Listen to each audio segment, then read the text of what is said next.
당시 일본은요, 매국 인사들의 그 공로에 따라서 자기와 돈을 내립니다.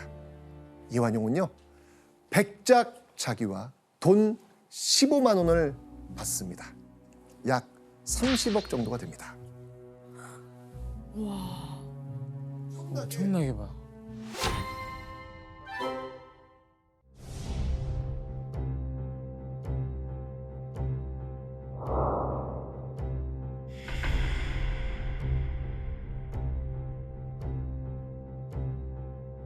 자, 이렇게 나라를 팔아먹었던 대신 이완용, 사실요, 그는 이 고종이 신임하던 신하이자 조선의 인텔리 중에 인텔리였습니다.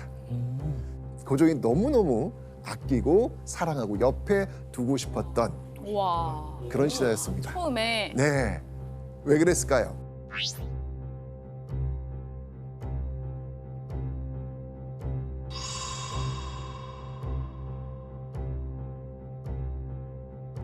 자, 그런데 이완용의 관직 생활 터닝 포인트가 시작된 곳이 있습니다. 바로 여기입니다. 유경공원은 1886년 고종의 허가로 세운 조선 최초의 근대적 공립교육기관입니다. 자, 그런데 왜 유경공원을 세웠을까요? 외교할 때 외교할 때- 필요하니까. 네, 그렇죠. 그 당시가 이제 막 외교도 많이 이루어지려고 했던 때니까. 맞습니다. 이 나라의 간섭에서 벗어나기 위해서였습니다. 바로 청나라. 아, 그렇죠. 아시죠? 예, 군신. 자, 병자호란 패배 이후 이 청나라는 쭉 이 조선의 외교와 내정에 사사건건 간섭하고 있었죠. 자, 고종은요, 이 청나라를 벗어나기 위해 어떤 나라의 도움을 받으려고 합니다. 바로 미국입니다. 아,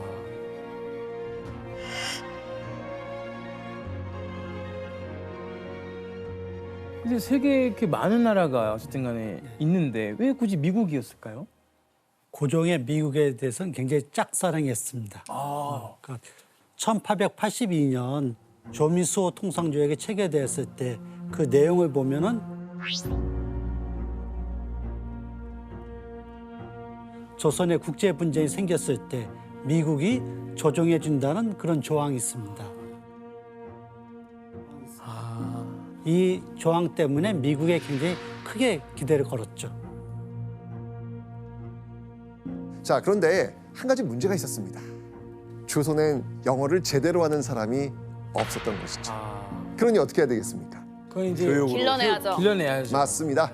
자, 미국과 활발히 소통할 수 있는 인재를 길러내야 되겠죠. 자, 유경국어는요, 서양과의 교류, 외교에 필요한 기본적인 지식과 문화를 익힌 외교 재원을 양성하고 있는 그런 학교였습니다. 자, 이렇게 특별한 학교에 누구나 들어갈 수 있었을까요? 없죠. 아니었을 것 같아요. 느낌이 딱 오죠, 지금. 네. 그죠?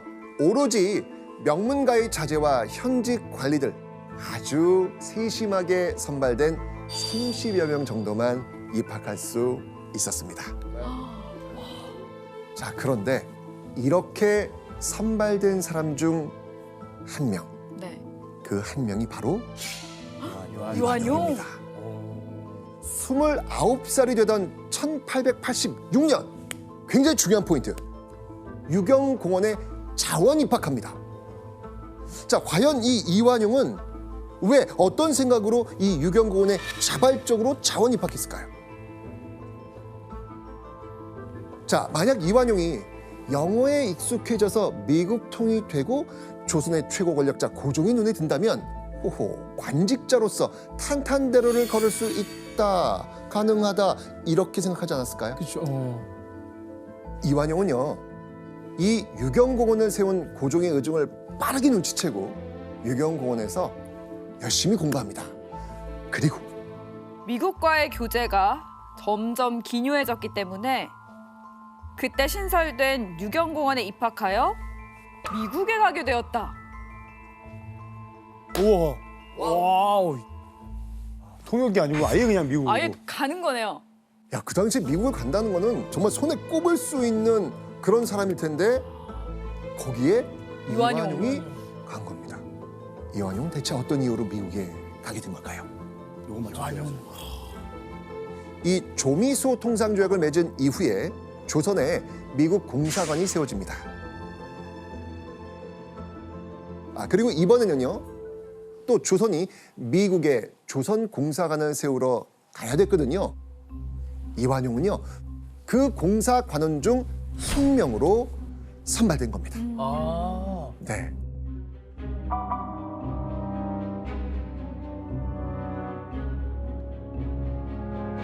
이완용이 31살이 되던 1888년 1월 1일, 두 달간의 긴 여정 끝에 조선공사 관원들은 드디어 미국 땅을 밟았고요. 정식으로 조선공사관을 엽니다. 오. 자, 그렇게 미국 생활을 이어가던 어느 날 도착 후 11개월 만에 주미 책임 공사관에게 귀국하라 라는 명령이 내려옵니다.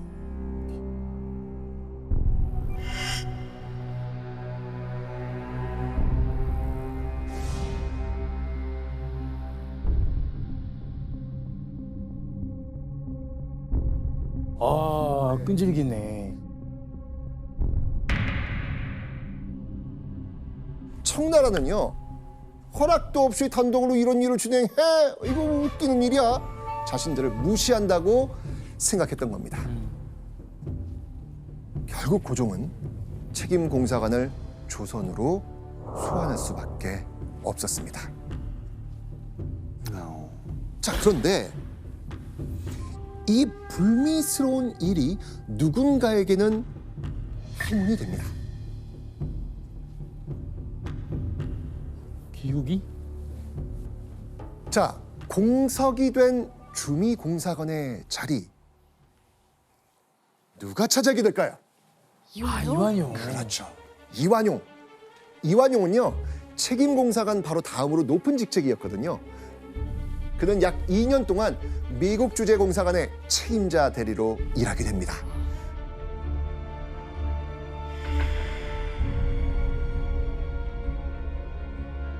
(1890년 10월) 이완용이 대리공사직을 마치고 조선에 돌아왔을 때 이 미국에서의 경험, 이 경험이 이후 이완용의 삶을 완전히 바꿔놓습니다. 그는 대미 외교의 1인자이자 친미파의 대표적 인물이 되어 있습니다. 오. 그리고 이완용은요, 고종의 최측근 기구 승정원, 지금으로 본다면 대통령 비서실이 되겠네요. 이 승정원에서 일하게 됩니다. 그러면 거의 이제 실세? 실세? 권력? 그렇죠, 맞습니다. 원래 가까워졌으니까. 미국 사정에 밝은 이완용이 해외 열강의 간섭에서 벗어나려고 했던 고종에겐 꼭 필요한 인재로 보일 수밖에 없었겠죠. 자, 이런 고종의 총애 속에 이완용은요, 34살이 됐을 때는요, 무려 종 2품까지 올라갑니다. 어마어마하게 지금 초고속 승진을 하고 있는 거예요. 그죠? 보통 조선시대 때는 이렇게 밑에서 꼭대기까지 올라가는데 최소 한 20-30년 정도는 걸립니다. 결국은 이완용을 굉장히 신뢰했기 때문입니다.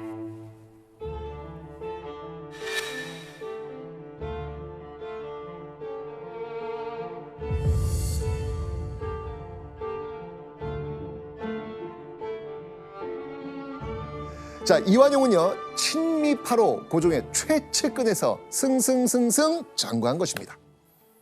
자, 그런데 이렇게 잘 나가던 이완용, 1894년 조선 땅에서 생각지도 못한 충격적인 일이 벌어집니다. 동아시아를 뒤흔든 대사건, 청일전쟁이 터진 겁니다. 전쟁의 승자 일본, 조선 가만히 둘까요? 아니요. 일본인을 배치해서 내정마저 간섭하려고 합니다. 그래서 고종과 명성황후는요, 여러 열강의 힘을 빌려서 이 일본을 견제하려고 합니다. 그러자 화가 난 일본, 밀미사변. 네, 앙심을 품은 일본이 명성황후를 살해한 명성황후 시해 사건. 고종 입장에선 갑자기 내 집에 강도가 들어와서 내 아내 죽인 겁니다. 네. 착잡하죠, 진짜. 고종은 경복궁에 꼼짝없이 갇혀서 친일파 관리와 일본의 감시 속에 두려움에 떨며 잠을 청할 수밖에 없는 상황이 벌어집니다. 이때 고종의 신뢰를 한몸에 받고 있는 관료 이완용, 미국 공사관으로 재빨리 대피해 있었습니다. 이완용이 그동안 고종과 명성황후 곁에서 일본을 배척하고 미국과 친하게 지냈기 때문에 당연히 이 과정 속에서 이완용의 목숨 위험할 수밖에 없겠죠. 위험하죠, 위험하죠. 네. 일본이 가만히 놔둘 리 없잖아요, 지금. 그죠? 치외법권 지역이었던 공사관. 이 공사관은 이완용에겐 좋은 도피처가 될 수밖에 없습니다. 바로 이 미국 공사관에서 이완용은 큰 결심을 합니다. 어떤 결심을 했을까요? 받아달라고 고종이랑 우리. 그렇죠. 일본이 장악한 궁에서 고종을 구출할 작전을 계획한 겁니다. 고종의 입지를 흔들고 이 위협하는 일본은요, 이완용에겐 밀어내고 물리쳐야 할 적이었습니다. 놀랍네요.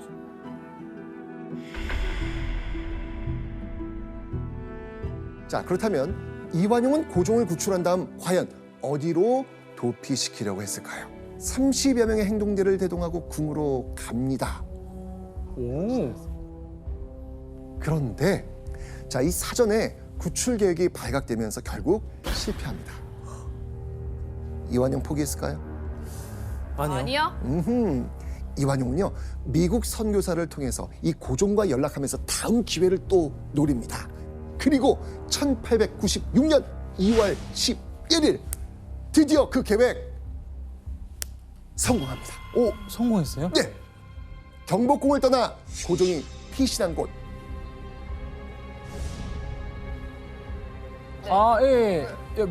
러시아 공사관? 맞습니다. 러시아 공사관. 이완용은요, 미국 공사관이 아닌 러시아 공사관에 고종을 피신시킨 겁니다. 이 사건이 무엇이다? 아관 파천.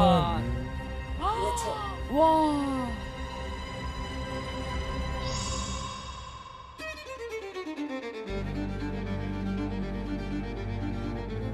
자, 그런데요, 아까 제가 이완용은 어느 나라랑 가깝다? 미국. 미국입니다. 그러니까 러시아하고는 그렇게 접점이 없습니다. 자, 그렇다면 어떻게 아관 파천을 주도할 수 있었을까요? 자, 이완용에게는요, 특별한 네트워크가 있었습니다.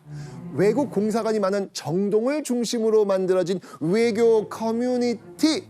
이게 정동 정동 클럽인데 클럽 구락구락구락구락구락구락부가 된 거죠. 와, 대박. 기억력 진짜 좋다. 저희 다 배웠어요. 배웠어요. 맞습니다. 서구 외교관들의 사교 친목 모임 정동 구락부.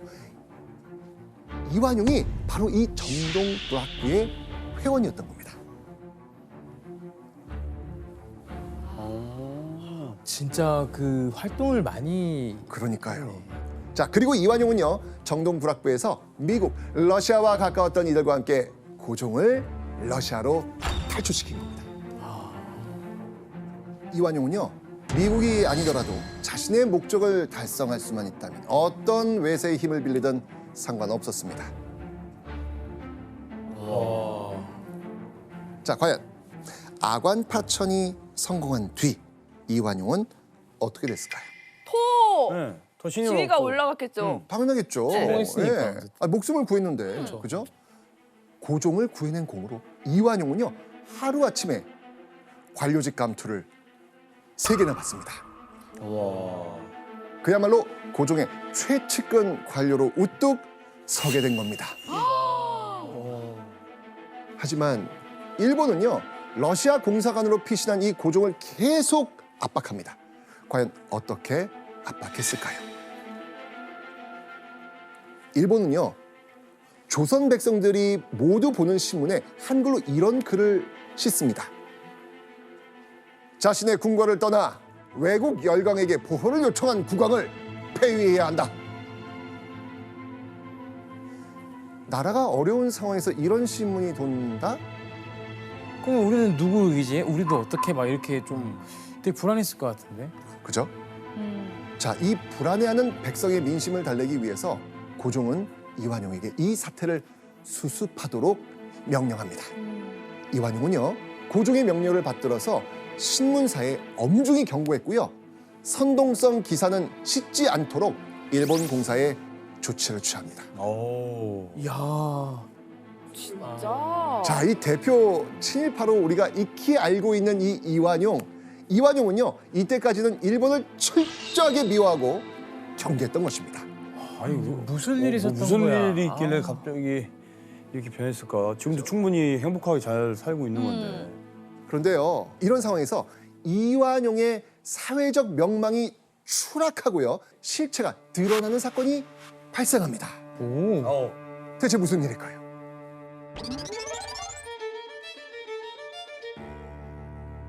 (1898년) 이 이완용이 자신의 사리 사욕을 채우려고 나라의 이권을 해외에 팔아먹은 파렴치한 짓이 신문에 실린 겁니다. 언론에서 지금 이완용을 고발한 거예요 지금요. 언론에서? 네, 어떤 내용이냐면요. 1895년 학부 대신, 그러니까 교육부 장관 학부 대신 시절에 나라가 어려워 이 해외에 돈을 빌리게 됐을 때 그 일부를 빼돌려서 자신의 주머니 이렇게 채웠던 겁니다. 본색이 나왔네. 게다가요. 1896년 외부 대신 외교부 장관. 네. 자, 이 외부 대신을 맡았을 때는요. 자신의 정적 기반인 미국에 뇌물 5만 달러를 받고 철도 부설권을 넘겼다는 그런 이야기도 있었습니다. 지금 많이 챙기고 계십니다, 지금. 자, 이걸로 끝일까요? 아닙니다. 이완용의 이 커리어를 뒤흔든 엄청난 횡령 스캔들이 또 터집니다. 아이고. 1898년 전북 관찰사로 새롭게 부임했던 이완용이 세금 20만 냥을 횡령했다는 혐의를 받고 조사를 받게 된 겁니다. 천냥 이런 건 들어봐도 20만 냥 이런 건 처음 들어봤거든요. 그러니까요. 어마어마할 것 같아요. 엄청난 겁니다. 그러니까. 어. 당시 이완용을 아끼던 고종은 어떻게 했을까요? 관직에서 파면시켰습니다. 당연하죠. 네. 그래서 그랬구나. 자, 그렇다면 이완용은 이대로 중앙정계를 영영 떠났을까요? 이완용은 그런 사람이 아닙니다. 이 경성 주변을 떠나지 않으면서 호시탐탐 다시 고종의 신임을 얻어 중앙정계로 나아갈 그 기회만 노리고 있었습니다. 자, 이완용의 인생에 정말 다양한 일이 지금 이게 벌어지고 있지 않습니까? 자, 이런 일이 일어나는 동안 1897년 조선에는 엄청난 변화가 있었죠. 당시 고종이 조선은 자주국이다. 이 자주국이라는 것을 세계에 알리기 위해 조선이 제국임을 선포하면서 나라의 이름을 바꿉니다. 뭘로 바꿨죠? 대한제국. 대한제국. 대한제국. 맞습니다. 조선의 왕이 아닌 대한제국의 황제가 된 겁니다. 자, 이완용이 정계를 떠나고 약 3년의 시간이 지난 1904년 2월 파면된 이완용이 다시 정계로 복귀할 수 있게 된 엄청난 사건이 또 벌어집니다. 한반도는 물론이고요. 세계 역사를 뒤바꿔 놓은 그 사건. 러일 전쟁? 맞습니다. 대한제국을 호시탐탐 노리던 러시아와 일본이 결국 주도권을 두고 전쟁을 일으키죠. 바로 러일 전쟁.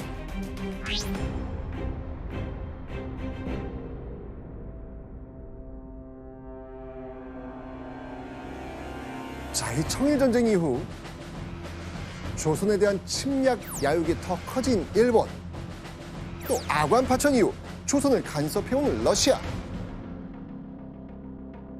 계속되는 두 나라의 간섭을 벗어나기 위해 고종은 해결의 열쇠를 쥔 누군가를 급하게 찾습니다. 그게 누굴까요? 이완용. 이완용. 맞습니다. 이완용이 누구랑 친하다? 미국이랑. 맞습니다. 당시 고종은 러일 전쟁으로 맞은 위기를 미국의 도움을 받아서 해결하고 싶었던 것이죠.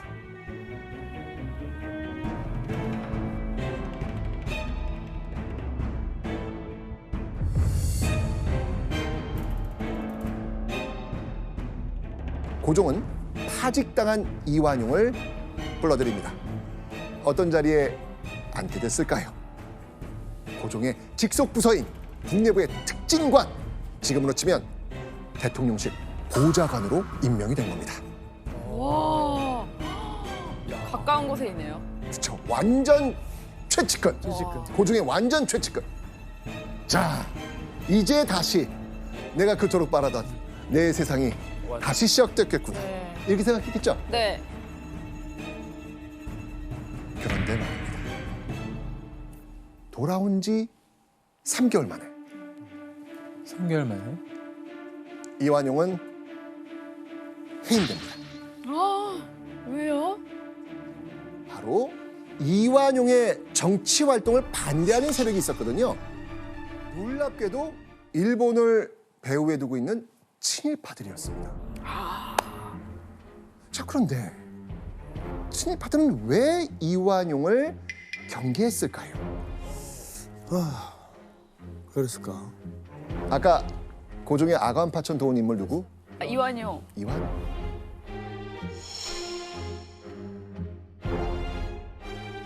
당시 친일파들은요, 이완용을 친러파라고 생각했던 겁니다. 그래서 이 친일파는요, 고종을 압박해서 이완용을 내쫓았던 겁니다. 오. 이완용이 무려 3년 7개월 만에 얻은 정계 복귀의 기회가 친일파에 의해 날아가 버린 겁니다. 어떻게든 이 중앙정계에 복귀하고 싶었던 이 이완용에게 일본은 거슬리는 존재. 그러니까 너무 싫죠. 3년 7개월 만인데. 그러니까요. 그리고요, 1905년 9월 러일 전쟁은 끝이 납니다. 승자 어떤 나라? 1번. 일본. 이로써 대한제국에서는요, 러시아가 물러났고요, 완전히 일본 편이 됩니다. 자, 이 고종은 측근 세력을 동원해서 끝까지 어느 나라의 지원을 호소하려고 했을까요? 미국. 그렇죠. 미국의 이 지원을 호소하려고 합니다. 그런데 이런 상황에서 이 미국마저 일본을 지원하는 노선으로 입장이 바뀝니다.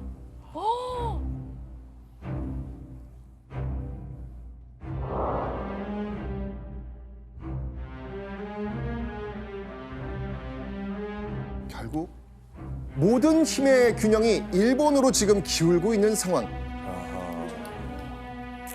그런 와중에 정말 충격적인 일이 벌어집니다. 고종이 신임하던 신하가 일본에 납치가 됩니다. 와. 그가 납치된 이유는요, 일본의 간섭과 침략에 끝까지 맞섰기 때문이었죠. 자, 이제 대한제국에서는요, 일본에 등 돌리면 아무리 직책이 높아도 목숨까지 위험해지는 겁니다. 이때 이완용 어디서 무엇을 하고 있었을까요?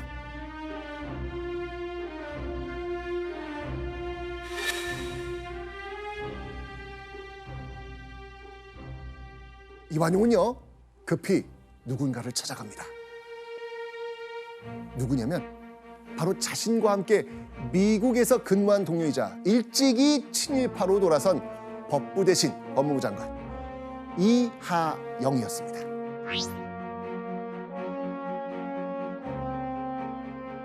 이완용은요, 이하영에게 일본 공사관에 다리 좀 놓아주십시오 라고 은밀히 부탁하죠. 야.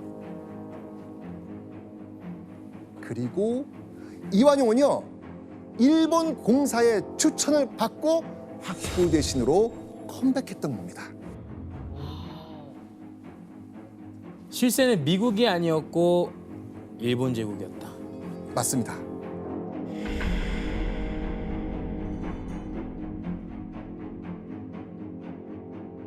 러일 전쟁에서 일본이 승리한 후 2개월이 지났을 무렵 1905년 11월 9일 일왕의 특사가 경성에 도착합니다. 과연 누굴까요? 바로 이 사람. 누굽니까? 이토이 네. 네. 바로 일본의 초대 총리 대신 이토 히로부미. 자, 그가 서울 경성에 온 이유는 과연 무엇이었을까요?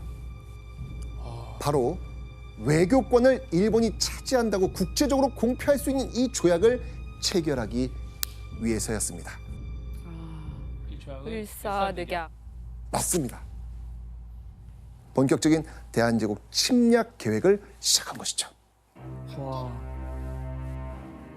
그리고 5일 후인 11월 15일 결국 고종과 이토 히로부미는 통역관을 대동하고 독대를 합니다. 그리고 이토 고종에게 충격적인 말을 합니다. 이렇게 이야기합니다. 승낙하시든 거부하시든 마음대로 하십시오. 그러나 만일 거부한다면 그 결과가 어찌 될 것인지 생각하셔야 합니다. 야, 협박 아니에요? 그렇죠. 안 할 수가 없는. 그렇죠. 따르지 않으면 보복하겠다는 겁니다. 심지어 거부하면 조약보다 더 불리한 상황을 맞을 거라고 협박하고 있는 상황.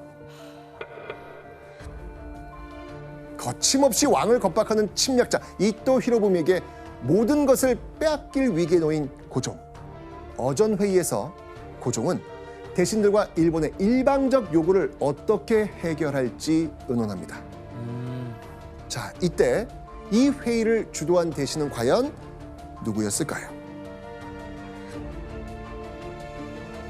바로 이완용.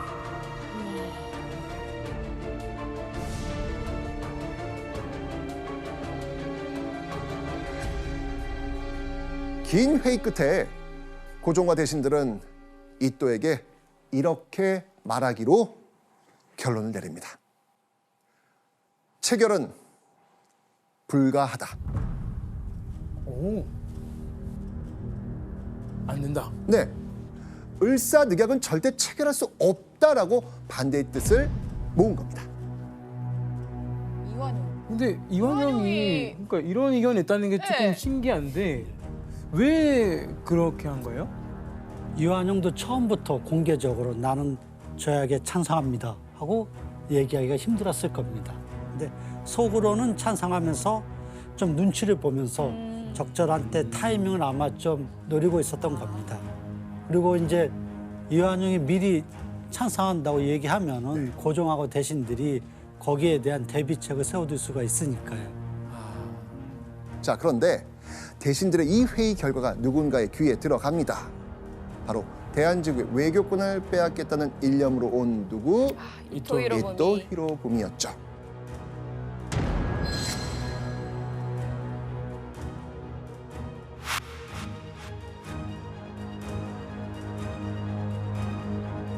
이토는요, 헌병사령관과 군사령부 부관을 끌고 고종을 만나기 위해 궁으로 쳐들어갑니다. 자, 그런데 고종은요, 아프다는 핑계를 댔고요, 대신들과 협의해서 조약의 내용을 처리하라면서 이토를 피합니다. 고종은요, 조약을 미룰 수 있는 한 최대한 미루려고 했던 것이죠. 하지만 이토는요, 고종의 마음을 눈치챘고요, 17일 안에 이 일을 모두 처리하기로 마음 먹은 상태입니다. 자, 그리고 그 길로 이토는 이곳으로 쳐들어갑니다. 중명전. 중명전. 맞습니다. 바로 중명전으로 간 겁니다. 자, 저녁 8시가 채 되지 않은 시간, 이 중명전에는요, 조선의 주요 대신들이 모여 있었습니다. 자, 당시 중명전의 분위기 어떤지 한번 보시겠습니다. 총칼이 늘어서 철통과 같고 내정부 및 궁중에도 일부 병사가 배치되어 그 공갈의 기세는 말로 형용하기 어려웠다.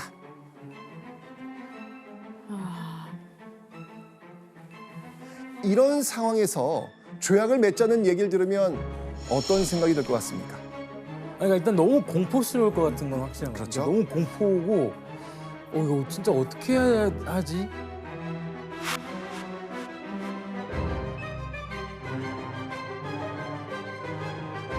자, 이 대신들이 회의장에서 빠져나가려고 할 그때 일본 헌병대가 딱 막아서면서 다시 그들을 회의장으로 밀어 넣습니다. 살벌한 분위기 속에 이토와 마주하게 된 대신들. 이또는요, 이들을 붙잡고 조약 승인을 강요합니다. 자, 이날 밤 이곳 회의장에 있었던 대신들이 누구인지 네. 한번 보겠습니다. 한규설, 박재순, 민영기, 이하영, 이완용, 이근택, 권중현, 이지용. 이또 히로부미는요, 이 대한제국 대신들을 차례로 부르며 의견을 묻습니다. 먼저 참정 대신 한규설에게 물었죠. 참정 대신은 어존에서 뭐라고 했는가? 그러자 한규설은 이렇게 말합니다. 나는 반대한다고 말했소. 이어서 다음 외부 대신 박재순에게 똑같은 질문을 합니다. 자, 이번에 박재순은 과연 뭐라고 이야기했을까요? 외부 대신으로서 어찌 감히 찬성한다고 할 수 있겠습니까? 근데 폐하의 명령이라면 뭐 어찌할 수 없지 않겠습니까?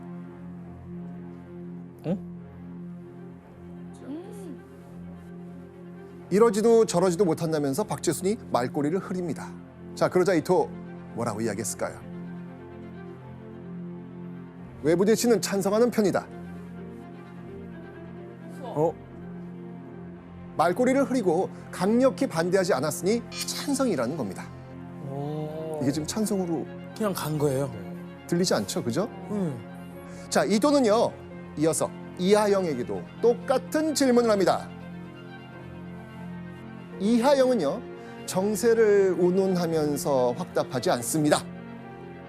자, 그러자 이토 어떻게 했을까요? 이하영 찬성. 또 제멋대로 결정합니다. 아, 대신들의 의견을 연이어 묻던 이토. 그리고 그의 눈이 한 사람에게 멈춥니다. 누구겠습니까? 뭔가 확실한 대답을 해줄 수 있는 사람. 누구? 아, 이완용. 이완용.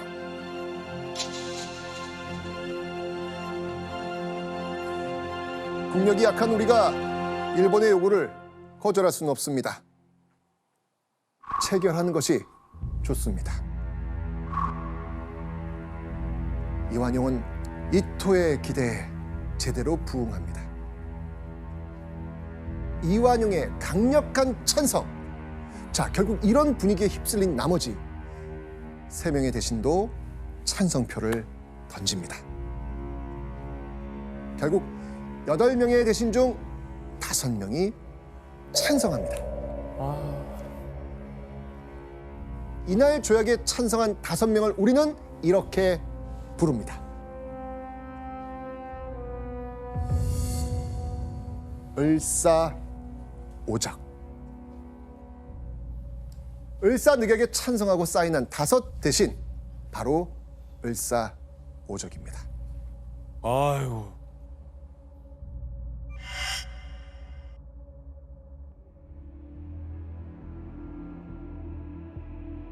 (1905년 11월 18일) 새벽 1시가 넘었을 때 이토는 대한제국 대신의 찬성을 빌미로 조약 체결을 선포합니다.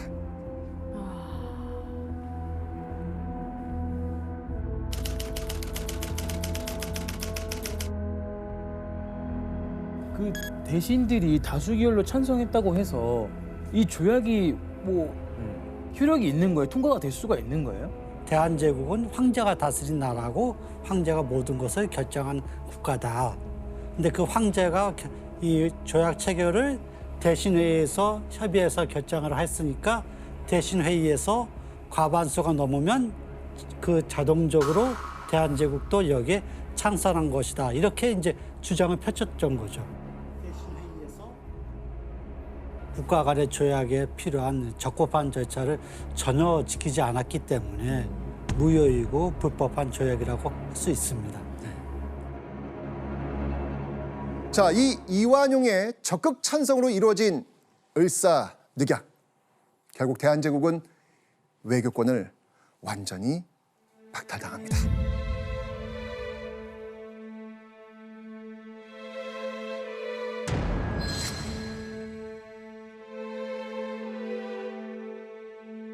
결국 격분한 민중들은요, 조약 파기를 외치면서 황궁 앞으로 몰려옵니다.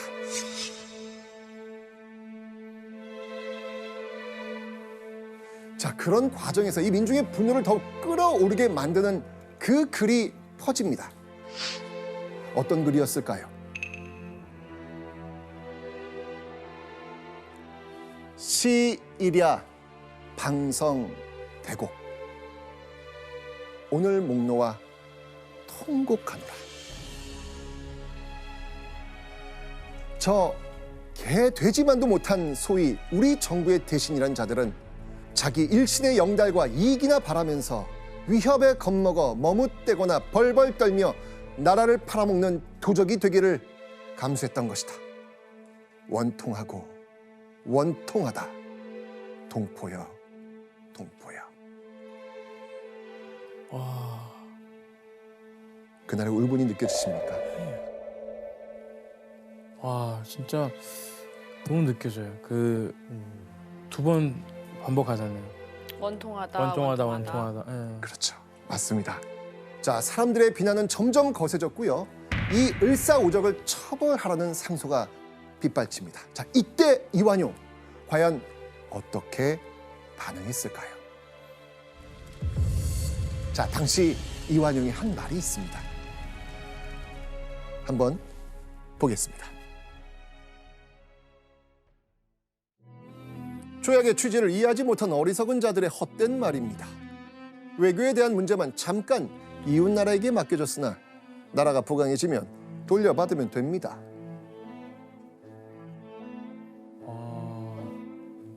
이게 무슨 뜻인가요?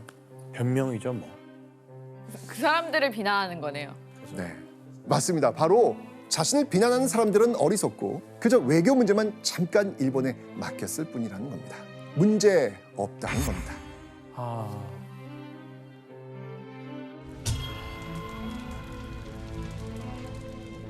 어쩔 수 없는 상황이라고 합리화하면서 자신의 이익만을 줬던 이완용. 이 을사늑약 이후 이완용은 새로운 내각의 총리 대신으로 임명이 됩니다. 그리고 경제적 이권을 챙길 수 있는 광산사무국 총재 자리도 받습니다. 지위와 재력을 이완용 이 두 손에 쥐게 된 겁니다. 참.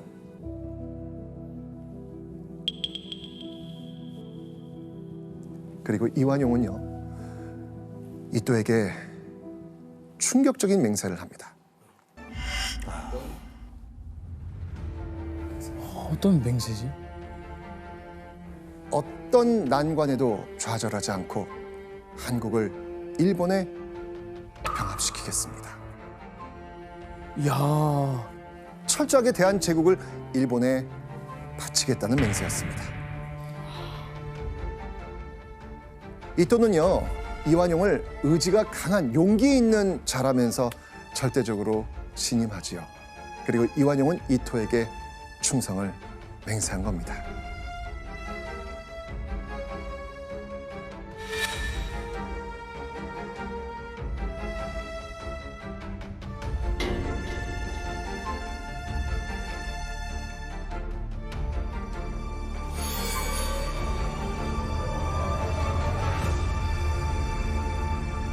자, 그러던 1907년 이완용이 전혀 예측하지 못한 사건이 터집니다.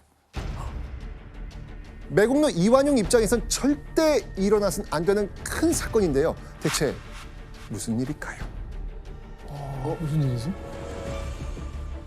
자, 여기서 짚어보는 별점 체크포인트. 우리 역사에서 잊을 수 없는 바로 그 사건. 바로 헤이그 특사입니다. 헤이그 특사. 자, 이 고종이 을사늑약의 부당함을 알리고 파기하기 위해서 네덜란드에서 열린 만국평화회의에 특사들을 보내서 도움을 요청하려고 했던 사건이죠. 자, 그렇다면 고종의 이 시도는 성공했을까요? 안 했을까요?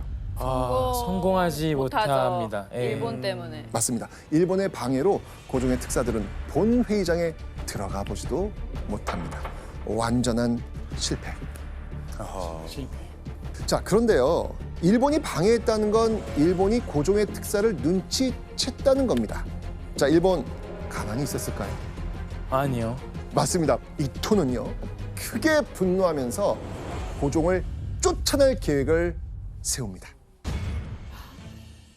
자, 그런 이토가 찾은 자신의 충직한 부하는 누구겠습니까? 이완용. 이완용. 이토는요, 이완용에게 이 일을 수습할 방법을 고종에게 전하라. 이렇게 명령하죠. 고종에게 황제의 자리에서 물러나고 일본으로 가서 일본 천황에게 직접 사과하라는 내용이었습니다. 와. 치욕적이네요. 그 내용을 직접 가서 얘기를 하겠다는 거잖아요. 네, 와, 그건 내가 고종이면 진짜 내 눈앞에 보이는 순간 진짜 이성이 잃을 것 같은데. 진짜. 합리화 또 했을 거예요 스스로. 맞습니다. 이토에게 충성을 맹세한 이완용은 거리낌 없이 그대로 전합니다. 역시나.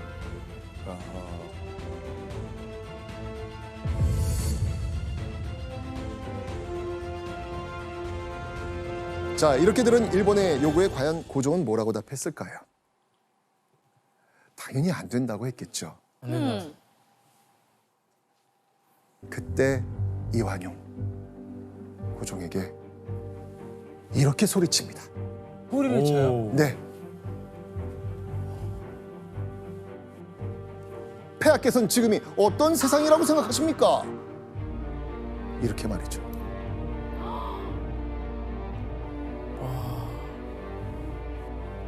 자, 고종은 이때 이완용을 헐겨볼 뿐 할 수 있는 일은 없었습니다. 한때 고종을 모필하고 고종이 총애했던 대신 이완용. 그는 이제 일본의 편에 서서 고종의 목숨마저 위협하는 적이 된 겁니다.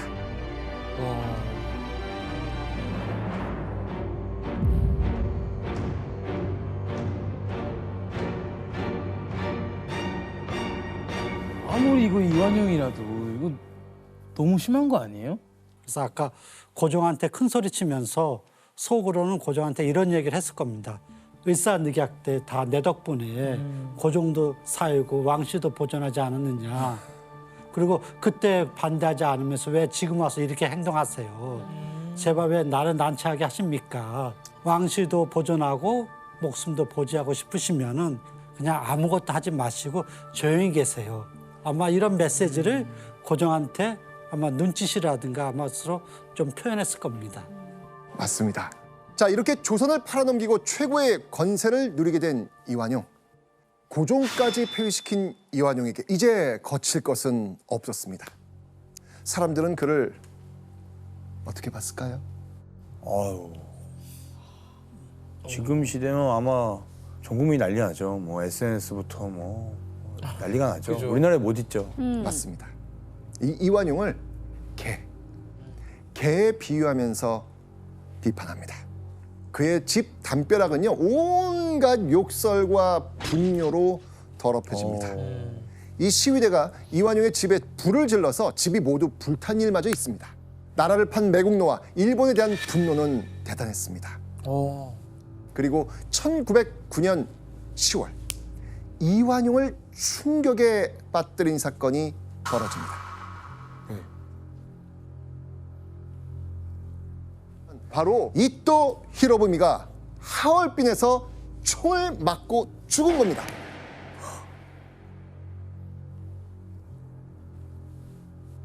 여러분, 누구의 총뿌리가 이토를 향했습니까? 안중근 이사께서. 맞습니다. 바로 안중근. 그리고 이토가 죽고 두 달 뒤 또 한 번 경성을 뒤흔드는 사건이 일어납니다.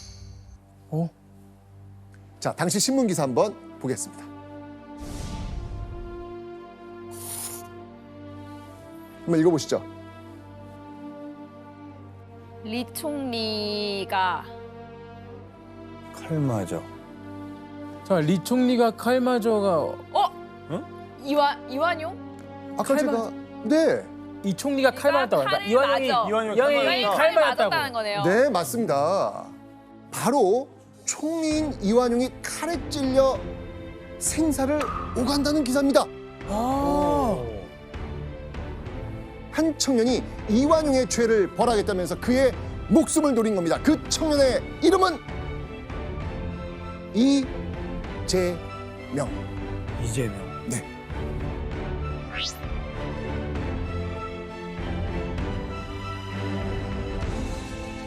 이완용의 어깨, 허리, 신장, 팔을 찔렀고요. 동맥이 잘리면서 엄청난 피를 쏟게 됩니다. 자, 칼에 찔린 이완용은 어떻게 됐을까요?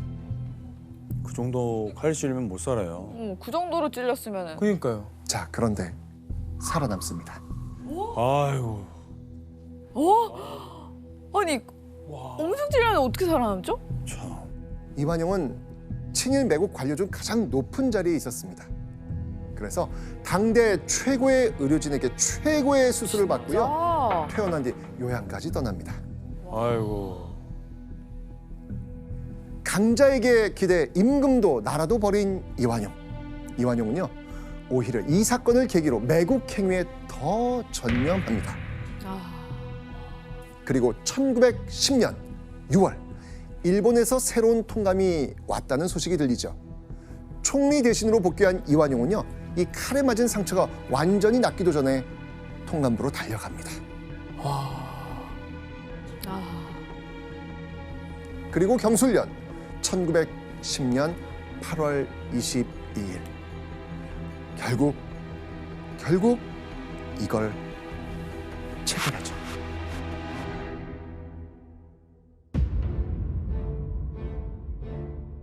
일본과 우리나라를 하나로 만들겠다는 치욕적인 조약, 한일 강제 병합 조약입니다.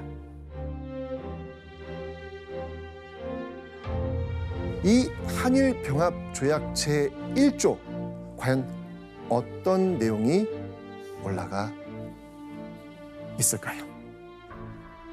한국 황제 폐하는 한국의 모든 일에 관한 통치권을 완전하고 영구히 일본 황제 폐하에게 양형한다. 그러니까 한국의 모든 결정은 이제 일본 황제가 일본. 하겠다는 겁니다. 와. 이 말도 안 되는 조약, 누가 가장 먼저 제의했을까요? 이완용. 이완용? 그렇죠. 맞습니다. 이완용이 일본 측에 찾아가 먼저 이 조약을 제안했던 겁니다.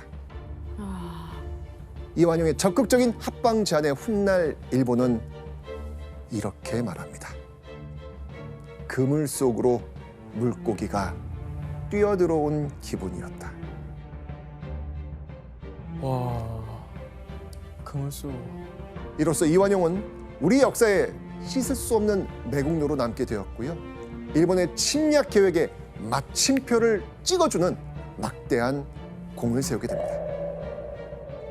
그리고 사람들은 이 사건을 이렇게 부르죠. 경술국치. 경술련에 당한 나라의 수치, 나라의 씻을 수 없는 치욕이라는 겁니다. 참.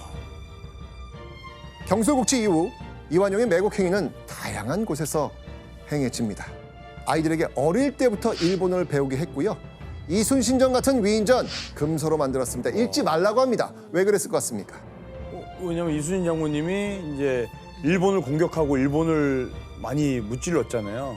그런 내용이니까. 그렇죠. 임진왜란 때 어쨌든 간에 큰 어쨌든 전쟁의 영웅이니까. 맞습니다. 이완용은요, 나라를 팔아먹은 것도 모자라 이 민족의 정신까지 말살하는데 앞장을 섰던 겁니다. 아유.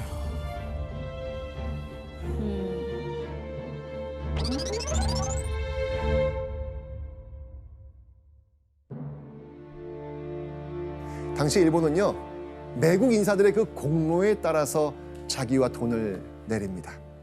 이완용은요, 백작 자기와 돈 15만 원을 받습니다. 약 30억 정도가 됩니다. 엄청나게 봐. 당시 이완용의 집을 한번 보시겠습니다. 이완용 집? 이 집은요 1913년 지어져서 이완용이 사망할 때까지 살았던 집입니다. 어유 와. 으리으리하죠 지금. 지금 저런 집도 막 어마어마한 비싼 집인데 차도 어우 야 저거 이 집은요 무려 3,700평이나 되는 대저택입니다. 와, 3,700평이요? 네. 자 그리고요 1920년 초에는요 그가 가진 현금만 약 300만 원. 어? 이거 환산하면요 약 600억 원에 이릅니다. 600억이요? 네. 우와. 이완용은 조선에서 이렇게 불렸죠. 조선 제일 현금 부자.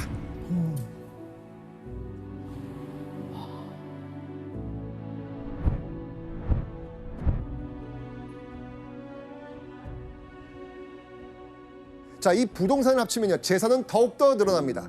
부동산의 크기는요 여의도의 몇 배나 됩니다. 여의도 몇 배를 땅을 가지고 있었다고요?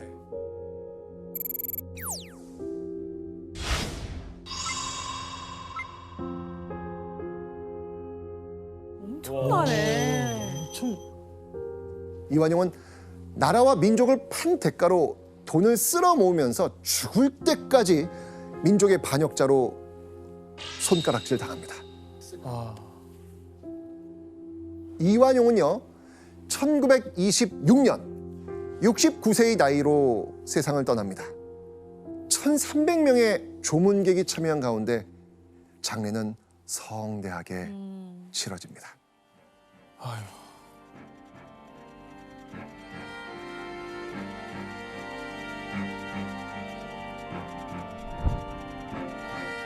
팔아서 안 될 것을 팔아서 누리지 못할 것을 누린 자.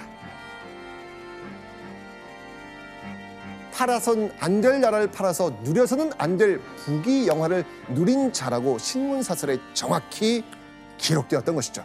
아. 대한제국의 사람들은 모두 이완용을 이렇게 생각했습니다.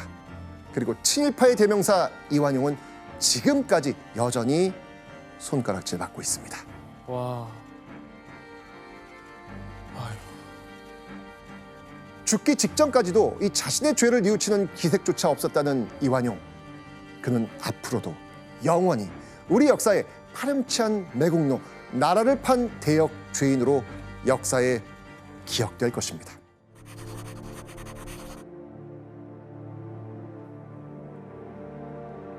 안중근을 비롯한 12명의 애국지사가 결연한 의지를 다진 후 1909년 10월 드디어 안중근에게 그 의지를 실현할 수 있는 기회가 찾아오게 됩니다. 안중근은 지체 없이 연해주를 떠나 어디론가 향하죠. 바로 이 인물을 만나기 위해서였습니다. 드디어 나옵니다. 드디어 나옵니다. 이토 히로부미. 이토 히로부미는요 고종을 협박해서 을사늑약치계를 강요하고 이 대한제국을 통치하기 위해 설치된 통감부의 초대 통감이 됩니다. 그야말로 일제 침략의 핵심 인물이라고 할 수 있습니다.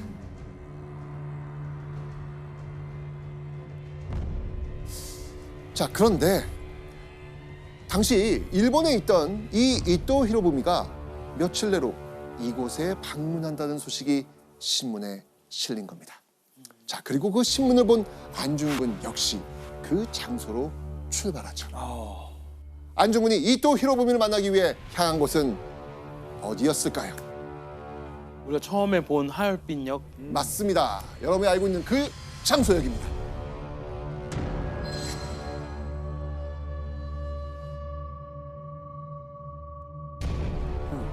자, 일제와 러시아는요 한반도 그리고 이 만주를 사이에 둔 일종의 경쟁 관계였습니다. 그런데 이때 일제는요 러일 전쟁, 그 러시아와의 전쟁에서 이미 이긴 상태였습니다. 자, 그럼 이제 뭘 해야 될까요? 이제 협상을 해야죠. 땅을 얼마나 가지고 그런 거. 그렇죠. 일제는 자신들의 그 세력권 안에 확실히 대한제국을 넣기 위해서 러시아와 외교 협상을 하려고 했습니다.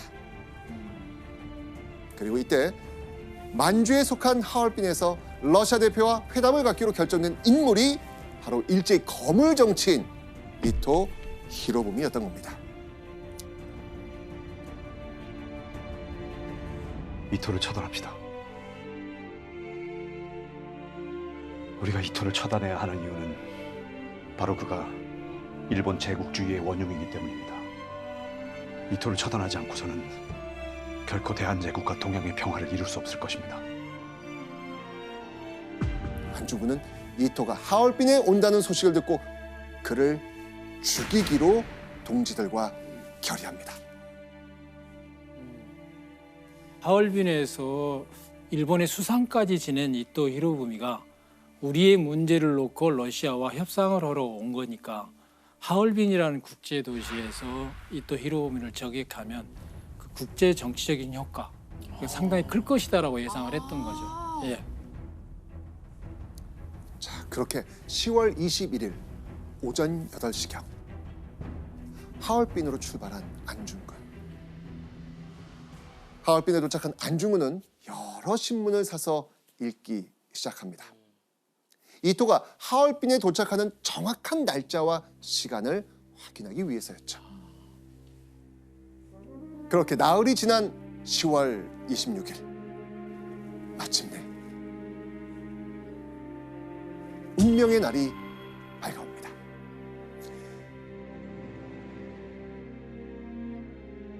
낡은 양복을 입고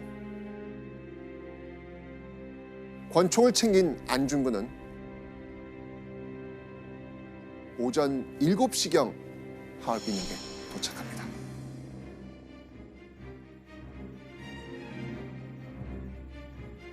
그리고는 9시가 되자 드디어 이토를 태운 기차가 하얼빈역 안으로 들어옵니다. 그 거사 직전 그 순간 안중근은 어떤 생각을 했을까요?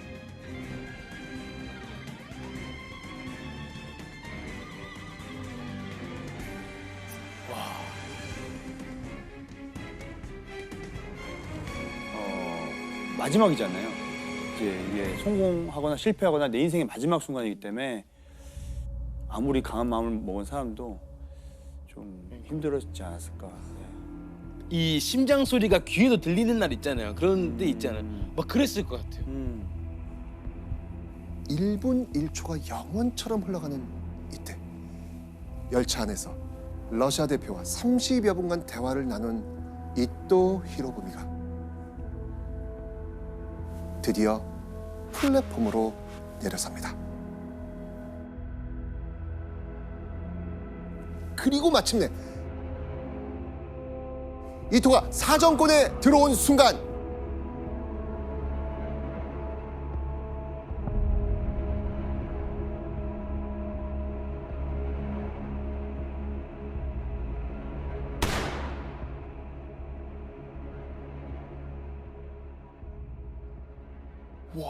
바로 안중근의 저격은 정확했습니다. 이토 히로부미는 피격 직후 기차 안으로 옮겨졌고 약 30분이 지난 오전 10시경 사망합니다. 거사를 마친 안중근은 하늘을 향해 소리쳤습니다.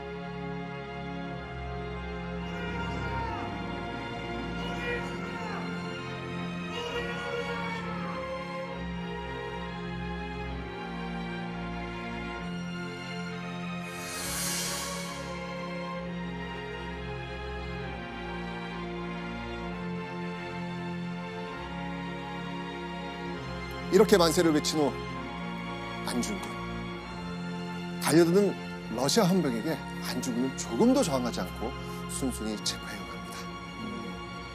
당시 안중근의 모습이 있어요. 있어요? 그 모습을 영상으로 영상으로? 네, 영상으로 한번 확인해 보겠습니다.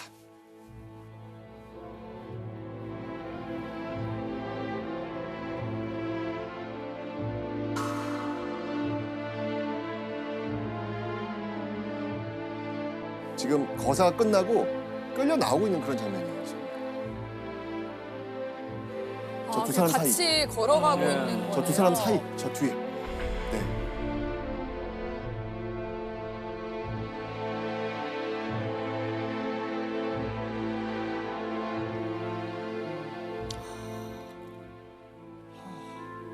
어떠세요? 실제 모습을 보시니까 어떠세요? 그냥 그 마지막에 담담하게 같이 걸어가시는 모습이 좀 기억에 남아요. 그렇죠. 네, 너무나 예상했던 결과라는 것처럼. 신주백 교수님. 예. 그럼 안중근은 전혀 도망칠 생각은 하지는 못했던 것 같아요. 예, 도망칠 생각을 아예 안 했죠. 현장에 경비원들이 굉장히 많지 않습니까? 저는 오히려 안중근이 현장에서 죽지 않은 것만 해도 다행이라고 생각하는데 예, 그 측면에서 보면 본인 스스로도 그걸 예측했을 거 아니에요. 도망가봐야 갈 데도 없다라는 거. 그래서 오히려 본인의 결연한 의지를 보여주는 측면에서 꿋꿋함 내지는 정당함을 보여주는 측면에서 오히려 더 낫지 않았나. 맞아요. 이또 히로부미를 사살한 안중근의 하얼빈 의거 당연히 조국에 남아있던 가족들에게도 전해집니다. 이 소식을 들은 가족들은 어땠을까요? 가족들. 일단 계속 이렇게 계속 조마조마하면서 하루하루 이렇게 살아가고 있는데 갑자기 이 소식을 들으면 저는 그냥 다리 힘이 풀리는. 이게 뭐 참.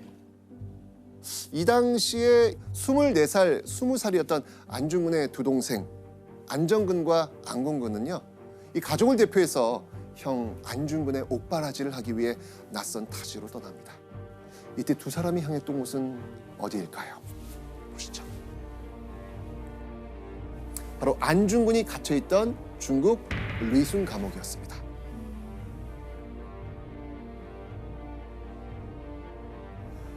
하얼빈에서 리순까지는요 약 900km, 기차를 타고 무려 이틀이나 이동해야 되는 그런 거리였습니다. 완전 끝 거리가 있네요. 네. 자, 그런데 안중근은 왜 이렇게 멀고 먼 리순 감옥에 갇히게 된 걸까요? 하얼빈 의거로부터 약 10여 년 전 중국 정부와의 러청 조약을 통해서 철도 부설권을 획득한 러시아는요. 하얼빈 일대에 광활한 철도 부속지를 지정해 놨습니다. 자, 그러면 하얼빈은 어느 나라에 속한 땅일까요? 러시아. 그렇죠. 중국 땅이지만 러시아 정부의 행정권이 미치는 장소가 바로 하얼빈이었던 겁니다. 자, 그렇다면요. 원래대로라면 안중근은 그럼 어디서 재판받아야 돼요? 러시아로 그렇죠. 가야죠. 그렇죠. 러시아 정부의 재판을 받아야 됐는데 자, 이런 국제관계를 무시한 채 안중근의 신병과 재판권은 바로 일제에 넘어갔습니다. 과연 무슨 이유였을까요?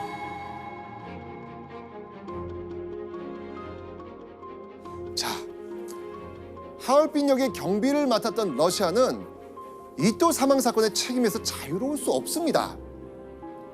그래서 러시아는요, 일제 측의 요구에 따라서 의거 당일 바로 안중근의 신병과 재판권을 넘겨버립니다.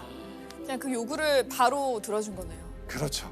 지금 자기 행정권 안에서 지금 일본 거물 정치인이 와서 죽은 거예요. 최악의 경우 또 한 번 일제와 전쟁이 일어날 수도 있는 엄청난 외교 사건이었던 겁니다. 그렇게 재판권을 넘겨받은 일제는요, 자신들이 러일 전쟁 이후 차지했던 바로 저곳 중국 리순 지역의 감옥에 안중근을 가둔 겁니다. 러일 전쟁 이후 리순 지역은 일본이 통치하고 있었습니다. 그곳이라면, 이 리순이라면 일본인 판사와 일본인 검찰 그리고 일본인 변호인을 두고 자신들의 입맛대로 재판을 진행할 수 있다 없다? 있다. 일제가 안중근의 재판을 두고 얼마나 치밀하게 움직였는지 알 수 있는 그런 부분입니다. 그렇게 1910년 2월 7일 마침내 안중근의 첫 번째 공개 재판이 이루어집니다. 이 공개 재판을 보기 위해서 500여 명의 방청객이 새벽부터 법원으로 몰려듭니다. 정말 북새통을 이룰 정도였는데요. 현장 사진이 하나 있습니다. 한번 보시죠. 엄청나게 지금 많이 모였죠, 지금요. 왜냐면 이건 어마어마한 사건이니까요, 지금요. 그렇죠? 전 세계를 놀랍게 했던 사건이니까 이렇게 많은 이 방청객들이 있는데 안중근 확인되시나요? 예, 저기 계시네요. 맨 오른쪽. 네, 여기 지금 계시죠, 지금. 네. 일본인 판사는 안중근에게 왜 이토를 사살했는지 묻습니다. 안중근은 거침없이 대답했죠. 자, 그 대답. 오늘은 이 도현 씨가 참 그 분위기에 맞을 것 같아요. 네. 도현 씨가 한번 읽어주실래요? 알겠습니다. 네. 나는 한국 의병의 참모 중장으로서 독립전쟁을 하여 이토를 죽였고 또 참모 중장으로서 계획한 것인데 지금 이 법원 공판장에서 신문을 받는다는 것은 잘못된 일이다. 이게 무슨 뜻인지 알겠어요? 전쟁, 예, 독립전쟁 중이다. 전쟁 중에는 나도 죽일 수 있고 너희도 나 죽일 수 있고 나는 그거다. 그 포로다. 그렇죠. 포로다. 이제 이해가 나는 되시죠? 포로다. 맞습니다. 맞습니다. 안중근이 이토를 죽인 것은 사사로운 개인 감정 때문이 아니라 의병으로서 일제와의 독립전쟁 중에 벌어진 사건이라는 겁니다. 그러니까 전쟁 중에 붙잡힌 자신은 국제법에 따라 포로로 취급받아야 된다라는 그런 주장이었던 것이죠. 안중근은 전 세계가 주목하는 이 공개 재판에서 일제의 침략 행위와 대한제국의 독립 의지를 알리려고 했던 겁니다.